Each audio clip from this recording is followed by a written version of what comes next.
Madang MP describes governor's comments as scandalous. East New Britain governor invites foreigners to do business. And Pacific Games medalists prepare for Olympic qualifiers.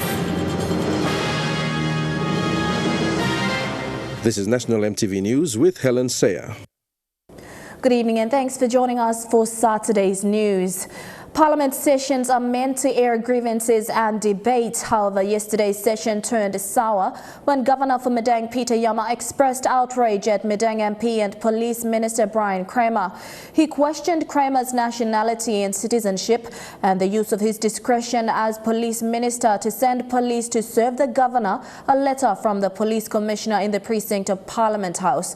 Minister Kramer, who was absent from yesterday's session, spoke to MTV News today.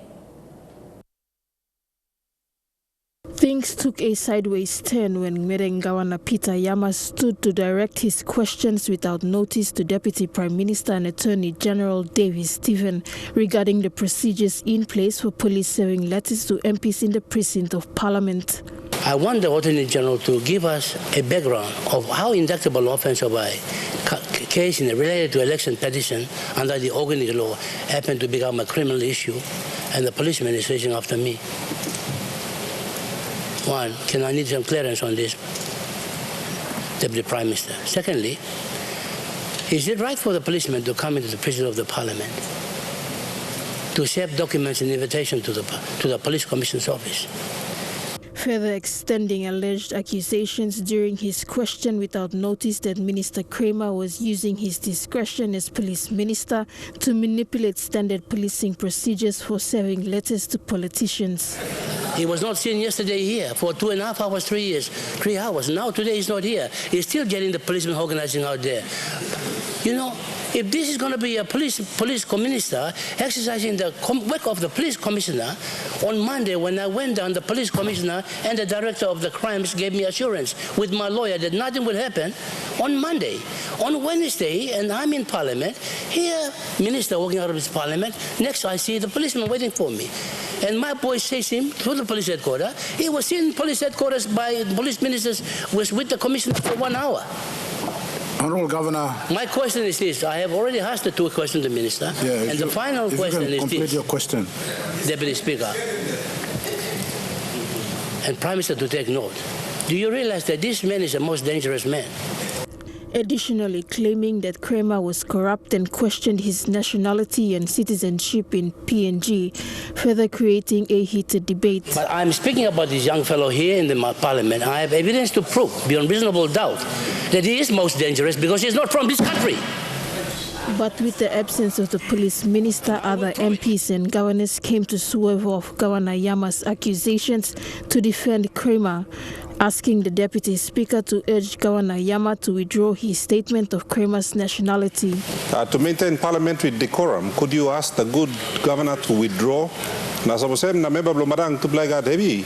They got plenty place to They don't need to do it on the floor of Parliament. This is the second time that this is happening, Mr. Speaker. Please rule. Parliament is unparliamentary. Can we have some control on this, please? Thank you. Governor Blomedeng must withdraw in his statement that our good honourable Minister of Police is not from this country. Just let him flow blow Parliament. Mama kari miplo wana miplo apkan miplo bon lo ya. The governor refused to back down. To withdraw is very hard for me. Minutes after the ongoing chanter, Prime Minister James Marape and ECP Governor Alan Bird left their seats and strode out of Parliament. I spoke to the Madang MP today. He said Governor Yama's outburst is baseless. I was informed yesterday around lunchtime by a fellow member that was in Parliament regarding comments, scandalous comments made by the Governor for Madang directed to me, in particular raising issue over my citizenship, accusing me of being the most dangerous man in PNG. There's also issues relating to his planned arrest or request actually from the Commissioner for Police. Police were giving him a letter.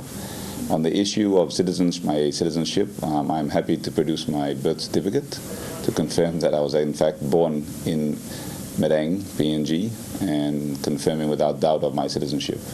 On the issue of being the most dangerous person in PNG, I would only expect that comment in the context of someone being corrupt. If you are corrupt, guilty of corruption, then I could understand they would consider me the most dangerous person in Papua New Guinea.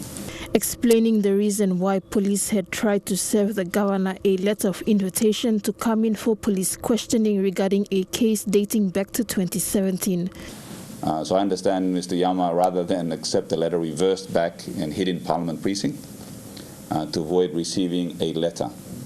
So they were there clearly, even according to him, and I've since received a brief from the Commissioner, they were clearly not there to arrest him, to extend him a protocol, give him a letter of invitation from the Commissioner to make himself available for an interview in relation to allegations against him.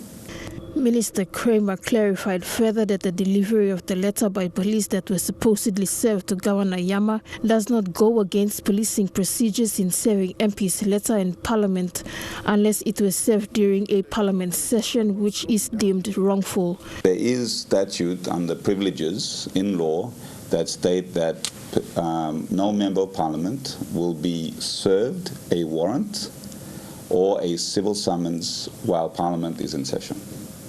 That's in the precinct of Parliament. In this case, it was a mere letter. So police were not there to serve a arrest warrant on Mr. Yama. They were not there to serve a civil summons. They were simply there to serve a letter. Annette Cora, National MTV News. A total of 50 million kina will be released to execute the Census 2020. National Planning Secretary Connie Samuel says the Ministerial Budget Management Committee has issued warrants to make this funding available. Secretary Samuel says the 5th National Population and Housing Census must proceed as intended on the set dates. Meanwhile, the census reference night will remain as Sunday, 12th July 2020, as set by the National Executive Council. The theme for the 2020 census is Be Counted, No One Left Behind. With the turn of the new decade, the Papua New Guinea Defence Force plans to continue revitalizing the force. The aim is to respond better to natural disasters, sovereignty, patrols and international emergencies. Brigadier General Gilbert Toropo highlighted the need to improve the force and the challenges faced. For 2020 and beyond, the Papua New Guinea Defence Force aims to maintain effective presence at the land borders between PNG and Indonesia, PNG and Australia, and PNG and the Solomon Islands. This includes patrols within the exclusive economic zone. When addressing section heads and unit commanders at the PNGDF Dedication Service, Commander Toropo highlighted the change in responsibility that PNGDF will need to perform, given the change in needs for national security. In 2020, what we want to do is we want to launch forward. We want to look at the future. In order to be effective in the modern battle space of the 21st century, as you can see, the security environment is evolving and is changing. The nature of the security apparatus that we need to respond to is changing and evolving. So we need to adjust ourselves and to be better prepared so that we don't let our people down. We don't fail in our duty of care and duty and responsibility as mandated by our Constitution. Currently, there are 300 PNGDF personnel deployed to the Highlands region. This includes those in Hela, Southern and Western Highlands provinces. An additional 200 soldiers are on border operations at both the Northern and Southern PNG Indonesian borders. The increase in manpower comes at a time more transnational crimes such as human trafficking, illegal fishing, discovery of new diseases, and unauthorized trespassing are reported at the international borders. Over the years has been to be a force that is young, affordable and responsive to our stakeholders.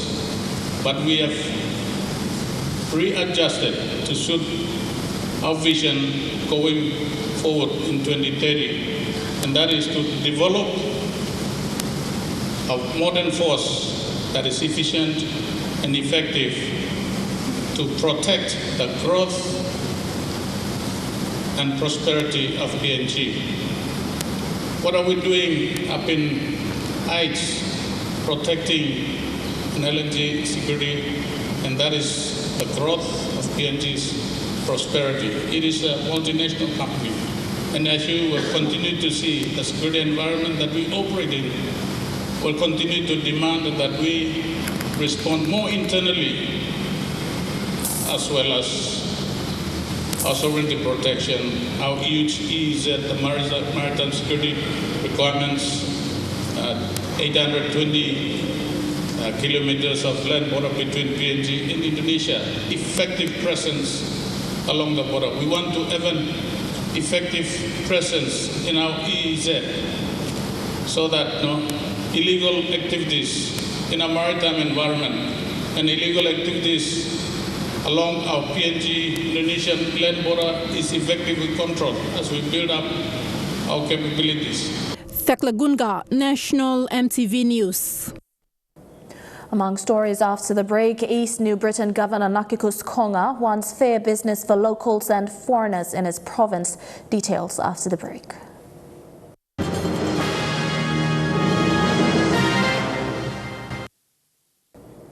Welcome back. East New Britain Governor Nakikus Konga says he wants to invite other foreign nationals to do business in the province and not just Asians. Konga says he has opened doors to partner with businesses from other parts of the world. He made the announcement during his recent visit to the Duke of York Islands, where a foreign fish and copra buyer will be invited to set up markets on the island to cut down on freight costs. His announcement comes amidst widespread condemnation against his provincial government for allowing Asians to run businesses in the province.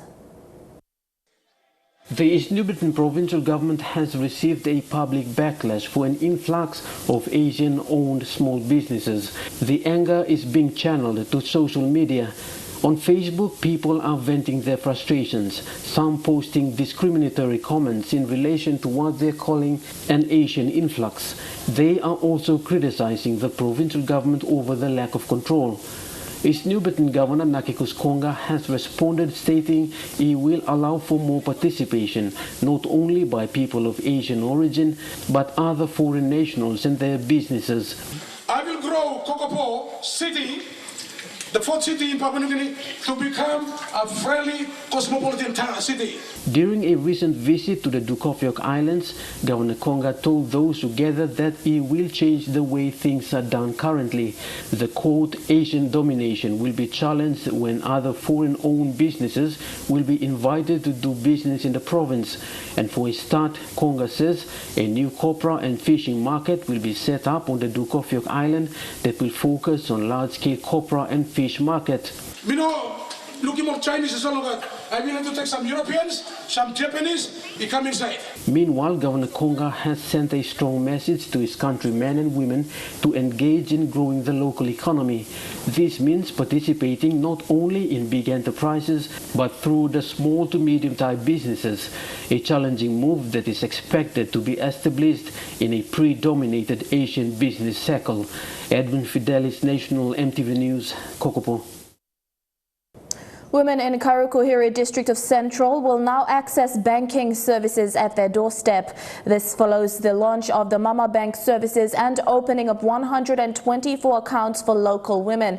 Women's Microbank General Manager Gunanidi Das. Okay.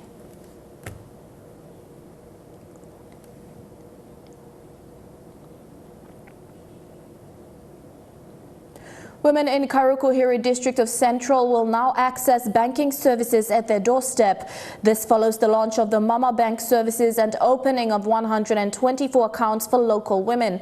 Women's Microbank General Manager Gunanidi Das says the product is based on demand and not supply and provides women to venture into small businesses to support their families. Accessing banking services in rural areas is always difficult. For women in the Karakuhiri district, Women's Microbank Mama Bank has now opened its services to women folk. General Manager Gunandi Das says the bank is driven by the demand to help women access financial support. We are going to create the product which is actually demand driven, not supply driven. When I say demand driven, means what you need, not like what we need. In this part of the Karakuhiri district, 124 individual accounts were opened. Nearly 30 IBD certificates were also presented to the local women. Open member Peter Isoaimo says under its economic empowerment sector, the district will assist with the initial capital to support women grow the SME sector. For me, as your member, I stand ready to help where I can. Just tell me where you need help so I can come in. Because at the moment, individually or as a group, I don't know what your needs are. It's a simple concept of bringing banking services to rural areas. This will ease the burden of traveling into town and the cost it comes with. An agent of the Mama Bank will be in the district to assist women access these services. A proposal to build a bank facility in Berena has also been submitted. I will take it on, talk to the CEO. I will also want to again meet with the management of Women Bank, so we find how best we can be able to accommodate that proposal. Women's Microbank wants to extend its services to other communities in the Karakuhiri district. Jack Lapava Jr., National MTV News. Senior Morabian statesman Serna Gorobogan said there should be proper consultations done by Morabe's PEC and the 9 MPs when planning the provincial annual budget.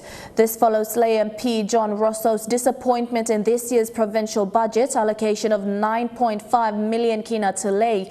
He said Lay generated almost 200 million kina towards the province's internal revenue last year through goods and services taxes. Serna Gora said with the big developments coming up, the Morabe provincial government and the 9 MPs should consider investing on key infrastructures in Lay. So it is really up to the member to sit down with the governor and have a consultation with him now. It will then be factored into this budget. Now, I don't know whether they've done that already or not. Is another thing. Because sometimes if you don't have a hand in here now, more MPs don't want the governor now, but if input below, then it will be reflected in here. But for 2020, it might be a done deal, so they've given 9 million. My recommendation to them is the next time 21 budget all must sit on one table. At least each of the MPs can also give their input so that it can be factored in here. By the look of it, it seems to be more driven by projects that are also nationally. You got national emphasis on that. And what I don't understand is, I'm now walking on Bangu to Solo Kisam government, Bangu to Morabe, Bangu to national government. So the communication has got to be effective between them, all of them. So walking up by one bill. Of course, you can't please everybody. But so long as they can sit down and come up with a compromise, what is the best balance between supporting the whole man, 8 districts, and also to look after Lay, given all these things that are taking place. So I agree with the member in terms of the sentiments, but my question is whether they have really sat down and talked to this issue of capture each other's aspirations in terms of what they want to do for Clay City. I think if they have done that, then probably when the outcome comes out, then it will reflect their aspirations. The acting city manager of Lae City Authority has handed over the checkbooks for the Lae urban local level government to the new Lae City manager following his recent appointment. Joel Kolam was appointed to the city manager post 3 weeks ago and now takes over the financial responsibilities of Lae City. The LCA took over financial responsibilities of the LULLG after a board decision to hand over the management of finances to the LCA. LCA Chief Executive Neil Ellery said the decision to hand over financial powers to the Lae City Council was done in consultation with all parties. You're with National MTV News, stories making headlines overseas when we come back.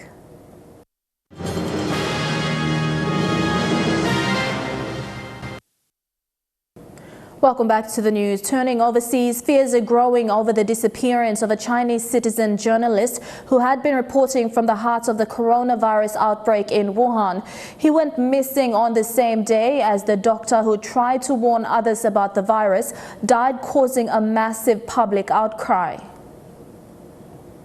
Sneaking into the epicenter of a deadly virus outbreak may seem gutsy and even reckless. Citizen journalist Chen Qiushi, though, sees it as his duty. I'm at Wuhan's Hankou station. Why did I come here? I'll tell it straight. My responsibility is as a citizen journalist.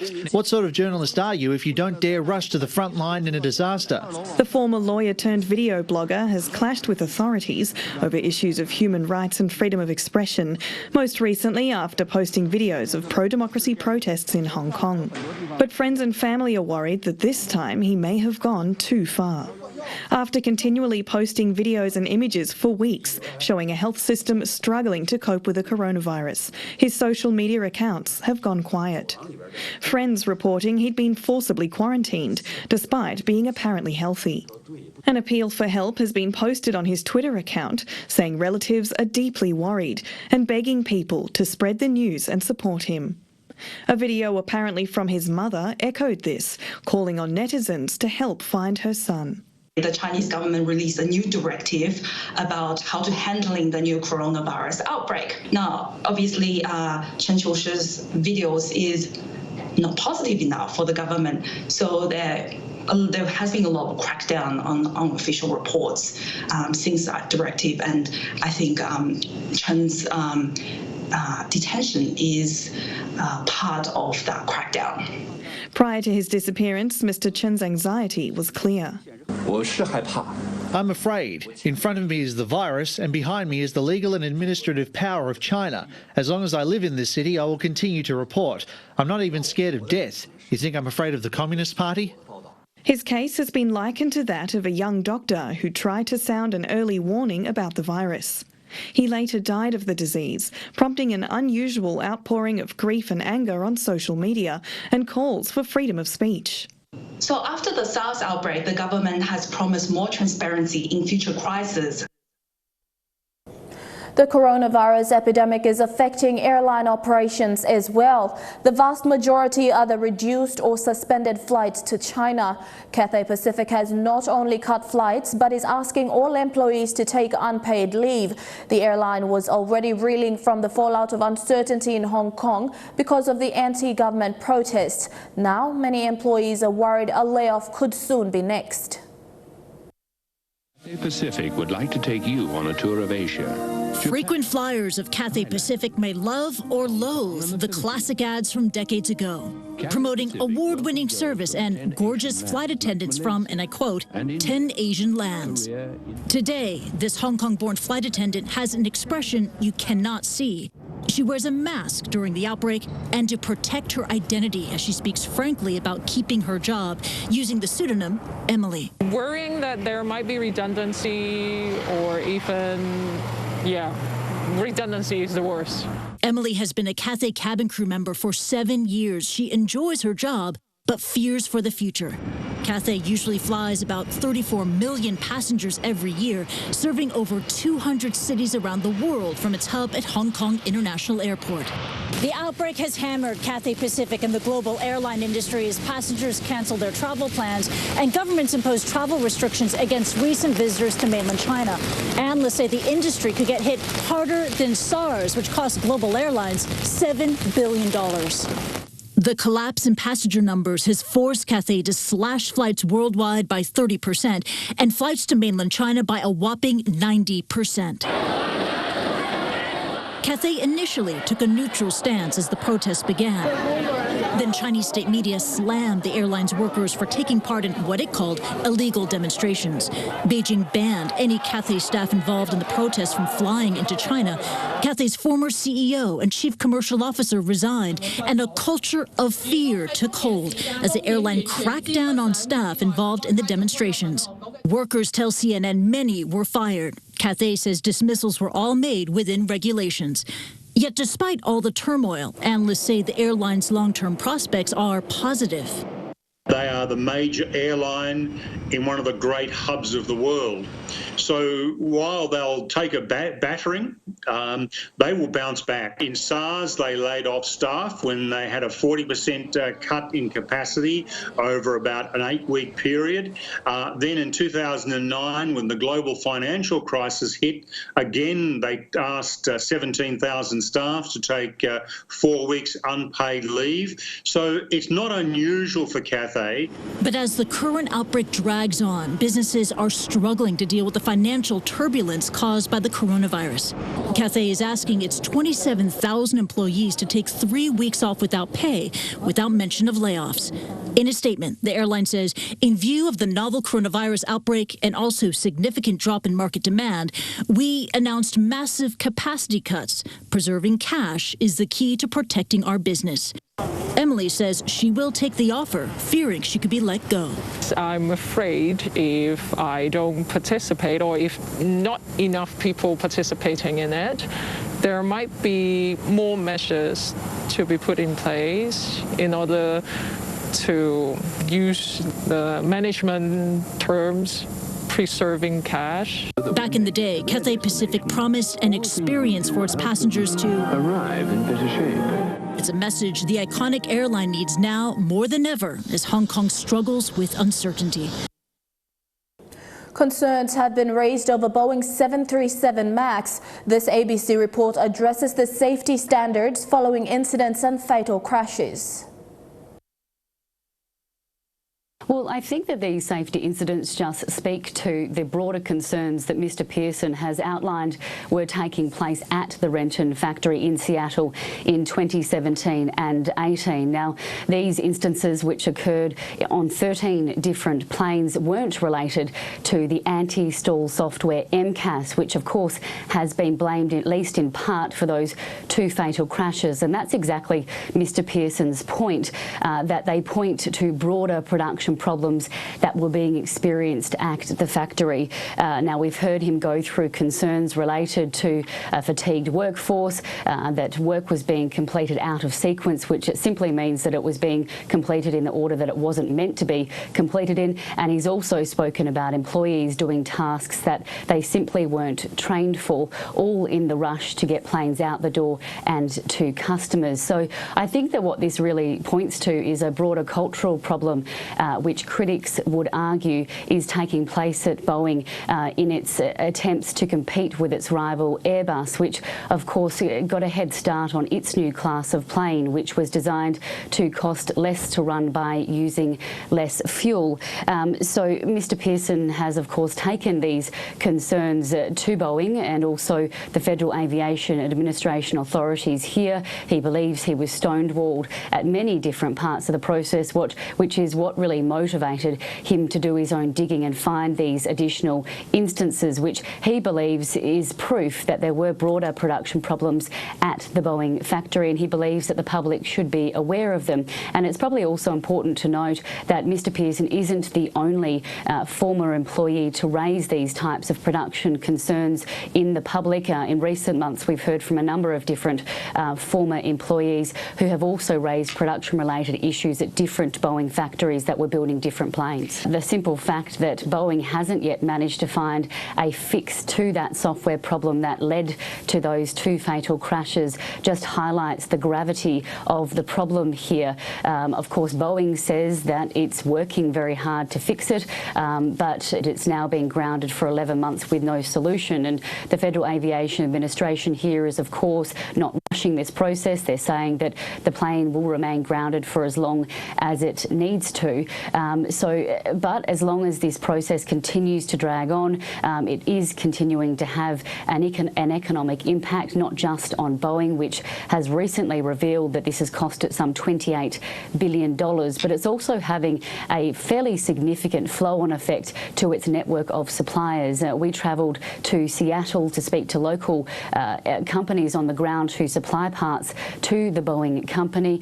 They told us stories of companies going out of business or going bankrupt because they simply can't afford to remain viable without that Boeing paycheck. But it's not just affecting companies here in the United States. Boeing does have tentacles across the globe, even in Australia, which is home to its largest manufacturing hub outside of America, and it also makes parts for the MAX. So this is having a broad-ranging economic impact, which is probably likely to be felt for some time to come.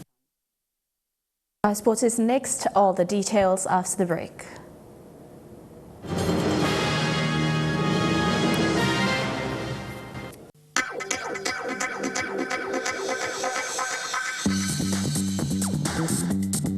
Trukai Sports.